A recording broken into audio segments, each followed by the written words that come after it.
অন্যদিকে মনোনয়ন জমার শেষ দিনে সর্বশেষ পরিস্থিতি জানাতে নারায়ণগঞ্জ জেলা প্রশাসকের কার্যালয় থেকে যুক্ত হচ্ছেন প্রতিনিধি হাসান মজুমদার বাবলু।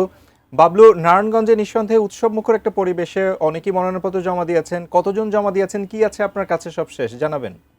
শাকুর, আপনি যথার্থই বলেছেন যে উৎসবমুখর পরিবেশেই কিন্তু ত্রয়োদশ জাতীয় সংসদ নির্বাচনের যে মনোনয়নপত্র প্রার্থীরা জমা দিয়েছেন আজকে।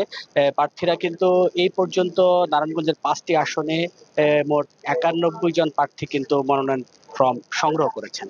এর মধ্যে আমরা জেলা রিটার্নিং কার্যালয় থেকে এই মুহূর্তে জানতে পেরেছি যে 55 জন প্রার্থী তাদের মনোনয়ন দাখিল করেছেন বলে আমরা জানতে পেরেছি।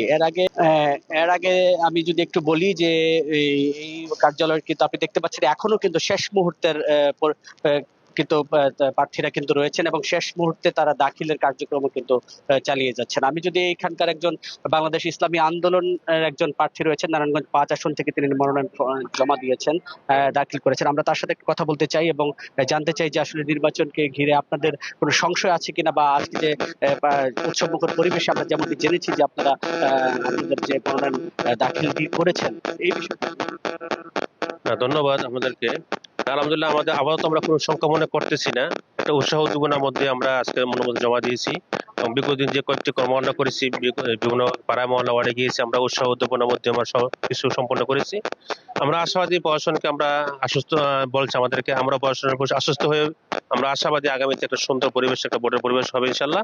কিন্তু আমরা চাই একটা মানুষের যে এতদিন ভোট দিতে পারে নাই, যে একটা মনে ব্যথা, ওই ব্যথা এবছর না আর না থাকে। একটা উৎসাহ উদ্দীপনা যে আমার একটা আমাদের ভিতরে বিরাজ করছে, এটা যেন অব্যাহত থাকে।